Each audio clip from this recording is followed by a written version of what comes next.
Bonsoir Émilie. C'est l'une des plus anciennes traditions de la principauté, mais tout d'abord, un rappel historique pour nos téléspectateurs, si vous le voulez bien, qui était Sainte Dévote. Sainte Dévote, c'est une jeune femme qui est martyrisée en Corse. C'est l'époque des persécutions. On est au tout début du IVe siècle, dans les années 300-304.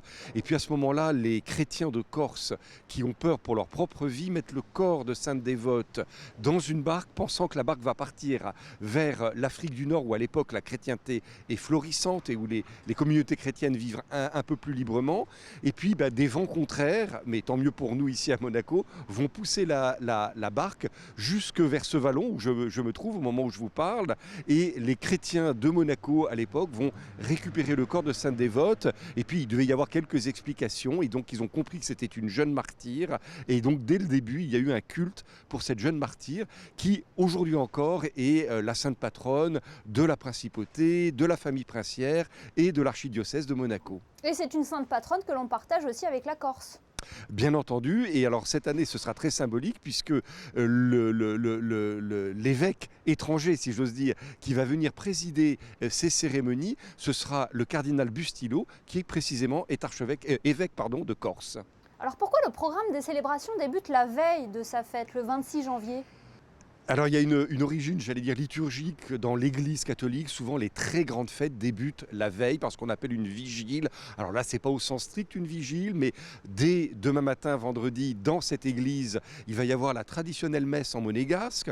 Et puis surtout le soir, la famille princière va venir ici, dans cette église Sainte-Dévote, pour accueillir les reliques de la Sainte qui symboliquement arrivent en barque sur le port. Donc on aura l'occasion de suivre tout ça sur Monaco Info. Et puis les reliques vont arriver ici pour un moment de prière, un salut au Saint-Sacrement et la vénération des reliques par la famille princière. Puis ensuite, quelque chose qui n'est pas strictement liturgique, mais qui fait vraiment partie des traditions monégasques, le fameux embrasement de la barque qui reprend l'histoire parce que beaucoup plus tard, au Moyen-Âge, des brigands ont voulu voler les reliques de Sainte Dévote et vous connaissez l'histoire, au moment où ils se sont éloignés avec leur barque, le feu du ciel est tombé sur leur barque et les monégasques ont pu récupérer les reliques de leur sainte nationale. Et puis surtout, la vraie grande célébration liturgique, c'est samedi matin avec la messe pontificale qui donc va être présidée par le cardinal Bustillo, d'une part, et puis surtout la procession ensuite des reliques autour du rocher avec la bénédiction de la mer, la bénédiction du palais et la bénédiction de la ville. Ces reliques qui habituellement sont à l'année à la chapelle de la Miséricorde, c'est ça ? Alors vous savez, oui, mais on en a un peu dans toutes les églises. Vous en avez aussi à la cathédrale en particulier. Et vous savez que ces reliques ont fait l'objet d'études parce qu'on a voulu quand même se dire, s'assurer quand même qu'on n'avait pas des petits morceaux d'ossements qui viendraient d'un animal, que sais-je. Et alors c'est extraordinaire parce qu'on a trouvé que dans tous ces reliquaires, il n'y en a pas moins de 8 en principauté, tous les ossements venaient d'une même jeune femme qui est morte martyrisée. Et donc ça, c'est quand même très beau de penser que vraiment, il y a quand même aussi un fondement historique et scientifique au culte que nous portons à ces reliques, qui évidemment n'est pas, comment dirais-je, c'est pas de la superstition. C'est à travers ces reliques, à travers ces ossements de Sainte Dévote, nous invoquons celle dont nous savons qu'elle est auprès de Dieu et que nous pouvons avec son intercession lui demander que Dieu apporte sa bénédiction, sa protection à la principauté. Mon père, Sainte Dévote, les célébrations de Sainte Dévote sont une tradition très chère aux Monégasques. Il y a la fête nationale et puis il y a Sainte Dévote.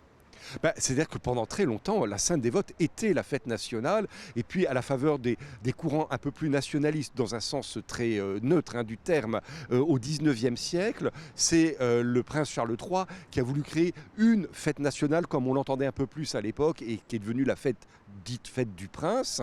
Mais évidemment, ça reste la deuxième grande fête. Et c'est vraiment, on le ressent quand on le vit ici à Monaco, un moment de cohésion très familial, parce qu'en plus, on est en dehors de la période touristique, donc c'est vrai qu'on ressent cette chaleur, et vraiment j'invite tous ceux qui nous écoutent. Alors évidemment, le soir, le vendredi soir, demain soir, c'est un peu compliqué ici, parce qu'il n'y a pas beaucoup de place dans l'église Sainte-Dévote, qui est toute petite, mais sur le port pour l'embrasement de la barque, évidemment, il y a plus de place, et puis à la cathédrale, il y a beaucoup de place, on peut venir facilement évidemment samedi matin à la messe et plus encore à la procession qui suit. Ce sont des belles traditions qui marquent, et on en a vraiment besoin en tout temps et peut-être plus à notre époque, cette cohésion, cette volonté de vivre ensemble, comme on dit ici à Monaco, avec ce creuset de nos traditions qui nous permettent d'envisager aussi de continuer à avancer dans une époque incertaine.